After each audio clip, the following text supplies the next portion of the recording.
1 மணி நேரம் வச்சாலே போதுங்க. நல்லா செவப்பாக செவந்து வந்துடும். இந்த மாதிரி மருதாணி அரைச்சாலே போதும்.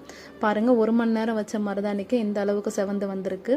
ஒரு ஃப்ரெஷ்ஷான மருதாணியை கொண்டு வந்துருங்க. மருதாணி கொண்டு வந்துட்டு அது இலையை மட்டும் தனியாக பிரித்து எடுத்துக்கோங்க, குச்சி இல்லாமல்.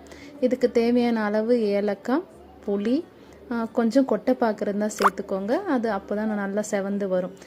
இதுவே இருந்தாலே போதுங்க. 1 மணி நேரம் செவக்கணும், டக்குன்னு எங்கன்னா வெளியே போகணும், மருதாணி வச்சுட்டு போகணுன்னா இந்த மாதிரி அரைச்சி பாருங்கள். கொஞ்சம் கொஞ்சமாக தண்ணி விட்டு அரைங்க. நல்லா நைஸாக அரைச்சி கொண்டு வந்துடுங்க. ஓரளவுக்கு தண்ணி வந்து ஜாஸ்தி விடாதீங்க, கொஞ்சம் கொஞ்சமாக விடுங்க. கொஞ்சம் தண்ணி ஜாஸ்தியாக விட்டிங்கன்னா இலகுன மாதிரி ஆகிடும். நல்லா ஃப்ரெஷ்ஷான இலை இல்லையா, அதனால் சூப்பராக வந்திருக்கு.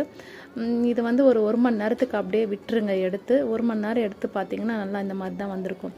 உங்களுக்கு என்ன டிசைன் பிடிக்குதோ அந்த டிசைன் வச்சுக்கோங்க. எனக்கு மருதாணி இலைனாலே இந்த மாதிரி வைக்கிறதுக்கு தான் ரொம்ப பிடிச்சிருக்கு. அதனால் நான் இந்த டிசைனே லைக் பண்ணி வச்சுக்கிட்டேன்.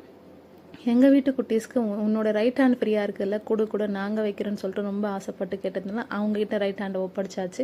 ரொம்ப அழகான டிசைன் எனக்கு போட்டு விட்டாங்க. இந்த மாதிரி வச்சிங்கனாலே போதும், ஒரு மணி நேரத்தில் அழகாக செவந்து வந்துடும்.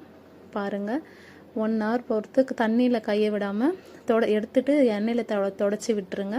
நல்லா செவந்து வந்திருக்கும்.